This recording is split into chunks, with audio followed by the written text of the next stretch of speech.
বাবে সম্প্ৰতি অতি প্ৰয়োজনীয় হৈ পৰিছে অক্সিজেন আৰু ভেণ্টিলেটৰ ব্যৱস্থা। যিসময়ত চৰকাৰী অথবা ব্যক্তিগত চিকিৎসালয়ত উপযুক্ত ভেণ্টিলেটৰৰ অভাৱৰ কথা কৈ অহা হৈছে, ঠিক সেই সময়তে তেজপুৰ বিশ্ববিদ্যালয়ত নিৰ্মাণ হৈছে ক্ষুদ্ৰ ভেণ্টিলেটৰৰ। বিশ্ববিদ্যালয়খনৰ বৈদ্যুতিক অভিযান্ত্ৰিক বিভাগৰ গৱেষক ছাত্ৰ-ছাত্ৰীৰ হাতত প্ৰাণ পাই উঠিছে ক্ষুদ্ৰ ভেণ্টিলেটৰ। অতি কম খৰচতে নিৰ্মাণ কৰি উলিওৱা এই ভেণ্টিলেটৰৰ সৈতে সংযোগ কৰিব পাৰি যিকোনো স্মাৰ্টফোন, লেপটপ নাইবা desktop. The number of ventilators present in the hospitals are very less for patients with patients in the ICU. So this model presents the design of a low-cost portable mechanical ventilator equipped with Bluetooth technology, which we can control and also monitor the ventilatory parameters through mobile phone, laptop, computers, etc. IoT অৰ্থাৎ internet of think পদ্ধতিৰে নিৰ্মাণ কৰি উলিওৱা হৈছে এই ক্ষুদ্ৰ ventilator. আনকি ইয়াৰ বাবে উদ্ভাৱন কৰা হৈছে এপৰ। মোবাইল অথবা লেপটপত ৱাই-ফাই ইণ্টাৰনেট সংযোগ কৰি নিৰ্দিষ্ট এপৰ জৰিয়তে চিকিৎসকে যিকোনো ঠাইৰ পৰা ৰোগীক পৰ্যবেক্ষণ কৰিব পাৰিব। ৰোগীৰ সংস্পৰ্শলৈ নহাকৈয়ে ৰোগীক মনিটৰিং কৰিব পৰা এই ভেণ্টিলেটৰৰ নিৰ্মাণ ব্যয় 8,000 পৰা 15,000 টকা। তদুপৰি এই ভেণ্টিলেটৰৰ আন এক বিশেষত্ব হৈছে ইয়াক সহজতেই প্ৰয়োজন অনুসৰি লৈ ফুৰিব পাৰি। যি সময়ত ভেণ্টিলেটৰৰ অভাৱৰ কথা কৈ অহা হৈছে, সেই সময়তে তেজপুৰ বিশ্ববিদ্যালয়ৰ ছাত্ৰ-ছাত্ৰীয়ে ক্ষুদ্ৰ ভেণ্টিলেটৰ নিৰ্মাণ কৰি তেওঁলোকে এক প্ৰকাৰ চমক সৃষ্টি কৰিছে। আৰু উল্লেখ কৰিব লাগিব, তেজপুৰ বিশ্ববিদ্যালয়ৰ বৈদ্যুতিক অভিযান্ত্ৰিক বিভাগৰ যিসকল ছাত্ৰ-ছাত্ৰী, সেই ছাত্ৰ-ছাত্ৰীসকলৰ তেওঁলোকৰ নিৰলস প্ৰচেষ্টাতেই ক্ষুদ্ৰ ভেণ্টিলেটৰ তেওঁলোকে নিৰ্মাণ কৰিছে। আমি সেই দৃশ্যাংশ আমি দেখুৱাইছোঁ। কিন্তু এই মুহূৰ্তত যিহেতু আমাৰ লগত বৈদ্যুতিক অভিযান্ত্ৰিক বিভাগৰ মুৰব্বী অধ্যাপক শ্ৰীযুত শ্ৰমিক ৰয় ডাঙৰীয়া আছে, মই তেখেতৰ পৰা জানিব বিচাৰিম শেহতীয়াকৈ আপোনালোকৰ এটা প্ৰচেষ্টা কি ক'ব? এতিয়া আমি গোটেই পৃথিৱীয়ে ক'ভিড-19ৰ লগত যুঁজি আছোঁ। তো পৃথিৱীৰ বেলেগ বেলেগ প্ৰান্তত আমাৰ বিজ্ঞানীসকলে পৰ্টেবল ভেণ্টিলেটৰ ল' কষ্ট বনাই আছে। সিহঁতৰ উদ্দেশ্যবিলাক বেলেগ বেলেগ। আমিও এটা পৰ্টেবল ল' কষ্ট ভেণ্টিলেটৰ বনাব চেষ্টা কৰিছোঁ বা বনাইছোঁ। আমাৰ খালি আমি ইয়াত ভেণ্টিলেটৰৰ লগত IoT-টো লগাই দিছোঁ, যাতে ভেণ্টিলেটৰটো স্মাৰ্ট ডিভাইচৰ লগত, যেনেকুৱা মোবাইল হওক বা টেবলেটেই হওক বা কম্পিউটাৰৰ লগত আমি সংযোগ কৰিব পাৰোঁ। আৰু সংযোগ কৰি ভেণ্টিলেটৰৰ গোটেইখিনি আমি পেৰামিটাৰ চাই থাকিব পাৰিম আৰু কণ্ট্ৰলো কৰিব পাৰিম ৰিম'টলি। আৰু এটা ইউনিক বস্তু আমি কৰিলোঁ, যিটো আমি এটা নতুন এপ বনালোঁ। এই এপৰ জৰিয়তে ভেণ্টিলেটৰৰ লগত আমি ৱাই-ফাইৰ দ্বাৰা সংযোগ স্থাপন কৰিছোঁ। কৰি ভেণ্টিলেটৰ গোটেইখিনি আমি পেৰামিটাৰ, ভেণ্টিলেটৰী পেৰামিটাৰখিনি চাই থাকিব পাৰিম আৰু তাৰ কণ্ট্ৰলো কৰিব পাৰিম। আৰু ইয়াৰ দ্বাৰা আমাৰ ভেণ্টিলেটৰটো এটা ন' কণ্টেক্ট ভেণ্টিলেটৰ হিচাপে কাম কৰিব। তাৰমানে আমাৰ ডক্তৰ বা ক্লিনিকেল ডক্তৰ আৰু পেচেণ্টৰ মাজত একো শাৰীৰিক সম্পৰ্ক নহয়। যিহেতু আপোনালোকে এতিয়া পৰীক্ষামূলকভাৱে নিৰ্মাণ কৰিছে, গতিকে যিটো এতিয়া আপোনালোকে নিৰ্মাণ কৰি তুলিছে, সেই ভেণ্টিলেটৰটো যদি প্ৰয়োজনত বিচাৰে, তেন্তে আপোনালোকে কিদৰে কেনেকৈ বজাৰলৈ উলিয়াই দিব বা কিমান মূল্যৰ হ'ব? আমি এতিয়া ক্লিনিকেল ট্ৰায়েল কৰা নাই, যিহেতু এইটো মেডিকেল ডিভাইচ, তাৰ এটা ক্লিনিকেল ট্ৰায়েল দৰকাৰ আছে। আৰু যদি ক্লিনিকেল ট্ৰায়েলৰ পিছত এইটো ছাকচেছফুল হয়, তেতিয়া আমি আমাৰ ইয়াতে আমাৰ ইউনিভাৰ্চিটিতে আমি এইটো বনাবলৈ চেষ্টা কৰিম। তেজপুৰ বিশ্ববিদ্যালয়ৰ ইলেক্ট্ৰিকেল ইঞ্জিনিয়াৰিং বিভাগৰ চূড়ান্ত বৰ্ষৰ শিক্ষাৰ্থীসকলে সাজি উলিওৱা ভেণ্টিলেটৰে শ্বাস-প্ৰশ্বাসত দেখা দিয়া জটিল সমস্যা সমাধানত সুদূৰপ্ৰসাৰী ভূমিকা গ্ৰহণ কৰিব। সম্প্ৰতি শ্বাস-প্ৰশ্বাসজনিত সমস্যাৰ বাবে বহু কৰোনা ৰোগীৰ মৃত্যু হোৱাৰ সময়তেই তেজপুৰ বিশ্ববিদ্যালয়ৰ এই পদক্ষেপ বিশেষভাৱে চৰ্চিত হৈছে।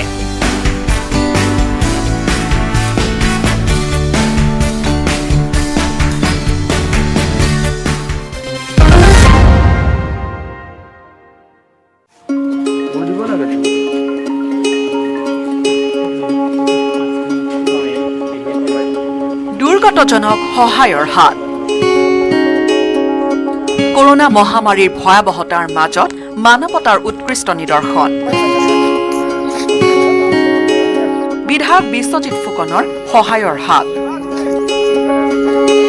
মানৱৰ আৰু প্ৰশংসনীয় পদক্ষেপ। দুৰ্গতজনক সহায়ৰ বাবে আগবাঢ়ি আহিছে বিভিন্নজন। কৰোনা মহামাৰীৰ ভয়াৱহতাৰ মাজতে মানৱতাৰ উৎকৃষ্ট নিদৰ্শন দাঙি ধৰিছে অনেকে। সৰুপথাৰত নৱনিৰ্বাচিত বিধায়ক বিশ্বজিৎ ফুকনৰ দুৰ্গতজনক সহায়ৰ হাত। বিধায়কগৰাকীয়ে কৰোনাত আক্ৰান্ত লোকৰ মাজত বিতৰণ কৰে খাদ্য সামগ্ৰী। খাদ্য সামগ্ৰীসমূহ গাঁৱে গাঁৱে বিতৰণ কৰে দলীয় কৰ্মীসকলে। বিশেষকৈ প্ৰশাসনে কণ্টেইনমেণ্ট জোন ঘোষণা কৰা ধৰ্মপুৰ গাঁৱৰ ৪১টা পৰিয়ালৰ উপৰিও জিতাপাৰা, ৰজাপুখুৰী, শ্যাম গাঁৱকে আদি কৰি ২০০ আৰু অধিক পৰিয়ালৰ মাজত এই খাদ্য সামগ্ৰী বিতৰণ কৰে।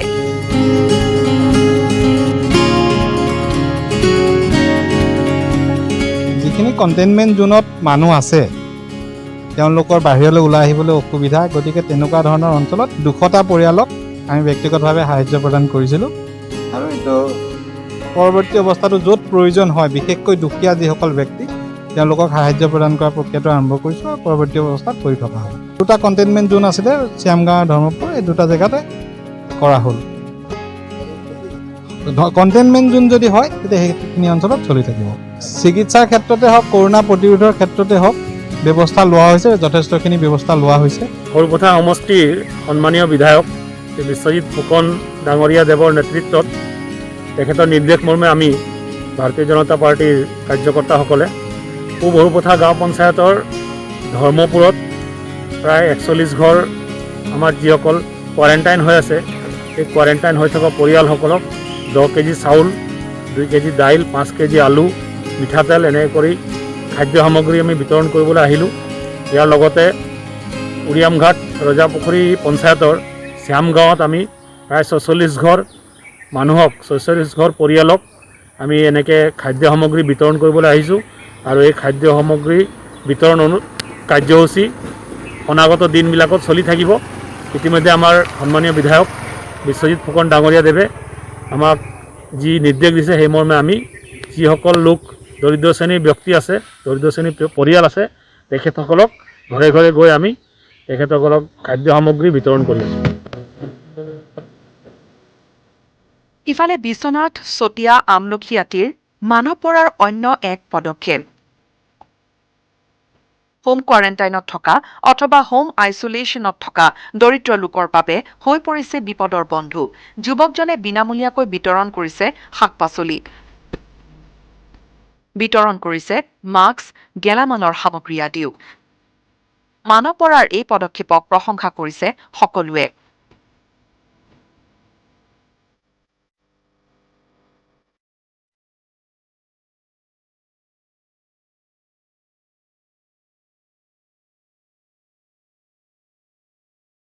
হয়, বৰ্তমান সময়টো অসমবাসীৰ বাবে এক জটিল সময়, কৰোনা সংকটৰ সময়। আৰু দেখিছে আপোনালোক মানে বহুত মানুহে তেনেকৈ কৰোনাত আক্ৰান্ত হৈছে। এই কৰোনা কালত যিসকল লোক আপোনাৰ হোম কোৱাৰেণ্টাইন হৈ আছে, কৰোনাত আক্ৰান্ত হৈ 14 দিনৰ কাৰণে যিসকল হোম কোৱাৰেণ্টাইন হৈ আছে, সেইসকলৰ কাৰণে মই অকণমান সহায়ৰ হাত আগবঢ়াবলৈ আগবাঢ়ি আহিছোঁ। আৰু মোৰ দেউতাৰ উপদেশ মৰ্মে মই আগবাঢ়িছোঁ। আৰু ঘৰত অজস্ৰখিনি আমাৰ খেতি বাতি আছে, আৰু সেই বৰ্তমান বজাৰখিনি সম্পূৰ্ণৰূপে বন্ধ হৈ আছে, আৰু আমি শাক পাচলিখিনি বজাৰত বিক্ৰী কৰিব নিব নোৱাৰোঁ। গতিকে সেই বিক্ৰী কৰিব নোৱাৰা শাক পাচলি যিখিনি ঘৰত থাকি নষ্ট হোৱাতকৈ মই যিখিনি লোক এই কৰোনা কালত বিপদত পৰি আছে তেওঁলোকলৈ আগবঢ়াব খুজিছোঁ। আৰু মানে তেওঁলোকক 14 দিনৰ কাৰণে মই এই শাক পাচলিখিনি দিয়াৰ ব্যৱস্থা কৰিছোঁ। আৰু প্ৰথম পৰ্যায়ত মই 7 দিন বা 5 দিনৰ কাৰণে দি থৈ যাম। আৰু নেক্সট শেষ হোৱাৰ লগে লগে তেওঁলোকে মোক যোগাযোগ কৰিব পাৰিব। মোৰ ছ'চিয়েল মিডিয়াত মোৰ 2টা ফোন নম্বৰ দিয়া আছে। মানৱ অসম বুলি মোৰ এটা প্ৰফাইল আছে, প্ৰফাইলটোত মই 2টা নম্বৰ দিছোঁ। তেওঁলোকে কণ্টেক্ট কৰাৰ লগে লগে মই আকৌ পিছৰ কোটাত তেওঁলোকক আহি সেই শাক পাচলিখিনি দিয়াৰ ব্যৱস্থা কৰিম। কিমান ঘৰ মানুহক এতিয়ালৈকে আপুনি মই এতিয়ালৈকে বৰ্তমান এই মুহূৰ্তলৈকে মই 11খন ঘৰত দিছোঁ আৰু কাইলৈ আজি 2টা বাজিবৰ সময় হ'ল এতিয়া বন্ধ হ'ব আৰু অহা কাইলৈৰ পৰা আকৌ আগবাঢ়িম।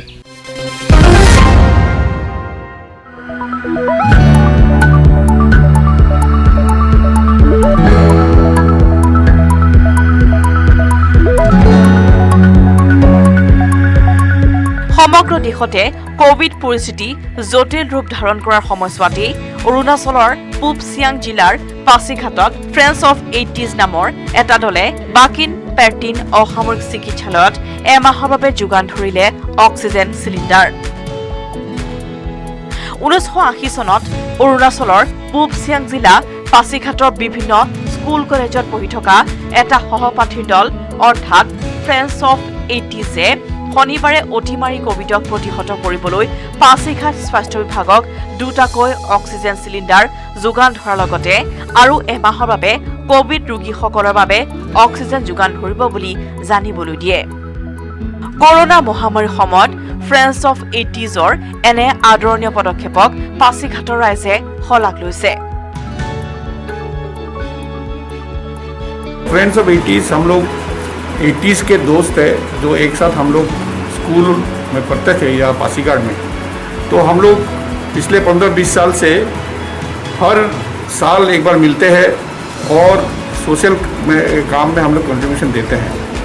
हमने सोचा कि हम भी अपना एक छोटा सा कंट्रीब्यूशन करें सोसाइटी को, और उस वजह से हमने सोचा जो सबसे इम्पोर्टेंट है इस महामारी में ऑक्सीजन, वो क्यों ना दे हम लोग हमारी तरफ से कंट्रीब्यूशन।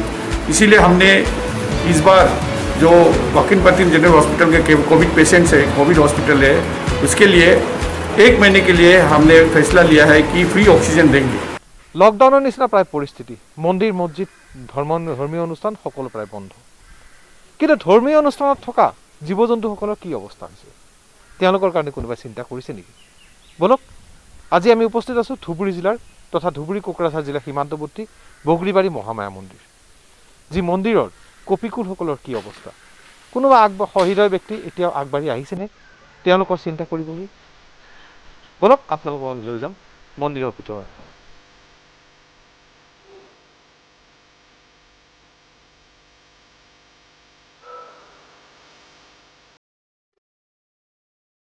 এফালে কোভিড আৰু মন্দিৰৰ পূজা বন্ধৰ এছঅপি, আনফালে পূজাৰ প্ৰসাদৰ ওপৰত নিৰ্ভৰশীল একাংশ জীৱ জন্তু। কোভিডে যেন মানুহৰ লগতে জীৱকুলৰ ওপৰতো বিপদ ঘনীভূত কৰি পেলাইছে। খাদ্যৰ সংকটৰ ফলত বগৰীবাৰী মহামায়া মন্দিৰৰ কপিকুলে যাতে অসুবিধাত নপৰে তাৰ বাবে আগুৱাই আহিছে পৰ্বতচূড়া আৰক্ষী।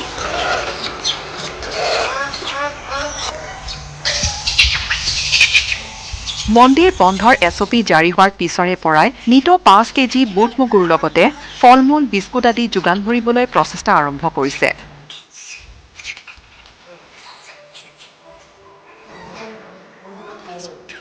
এইটো আপোনালোকে কেতিয়াৰ পৰা আৰম্ভ কৰিছে? আমি যেতিয়া আমাৰ কোভিড-19ৰ ছেকেণ্ড ৱেভৰ গাইডলাইন যেতিয়া আমাৰ ধৰ্মীয় অনুষ্ঠানসমূহৰ নিষেধাজ্ঞা দিয়া হৈছে, 15 দিনৰ বন্ধ দিয়া হৈছে, প্ৰথম দিনাখনৰ পৰা আমি কৰিছোঁ। মানে সাধাৰণতে ইয়াত যাত্ৰী আহি থাকে আৰু যাত্ৰীৰ পৰা তেওঁলোকে খোৱা বস্তু বা হেৰিখিনি এনেকৈ পাই থাকে, হেৰি হৈ থাকে, মানুহৰ জনসমাগম হৈ থাকিলে পাই থাকে। কিন্তু যিহেতু এতিয়া বন্ধ আছে, ফুটফল একদম নাই, মানুহ নাই, কম আহে যাত্ৰী, নাহেই ইনফেক্ট। গতিকে সেইকাৰণে ইয়াত আমি অলপ ব্যৱস্থা কৰিছোঁ। ইয়াৰ লগতে আমাক সহযোগ কৰিছে অৱশ্যে আৰক্ষী, আমি মহকুমা আৰক্ষী পৰ্বতঝৰাৰ ফালৰ পৰা কৰিছোঁ যদিও, উদ্যোগত কৰিছোঁ যদিও, ইয়াত সাধাৰণ আমাৰ যি ৰাইজে আছে, লোকেল পিপুল মানুহ আছে, তেওঁলোকে সহায় কৰিছে। কৰি পেলাই আমি যেতিয়ালৈকে আমাৰ প্ৰয়োজন হয় দিব লগা, আমি দেখোঁ তেতিয়ালৈকে আমি চলাই নিম বুলি ভাবিছোঁ। আনহাতে আৰক্ষীৰ এই পদক্ষেপত স্থানীয় ৰাইজেও সহযোগিতা কৰিবলৈ আৰম্ভ কৰিছে।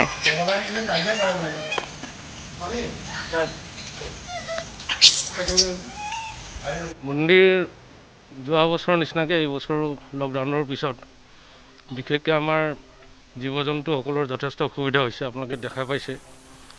আমাৰ তাৰ কাৰণে আমাৰ কেইবাজনো উদ্যোক্তা, আমাৰ চৰকাৰী বিষয়াসকলো সময়ে সময়ে ইয়াত আহে।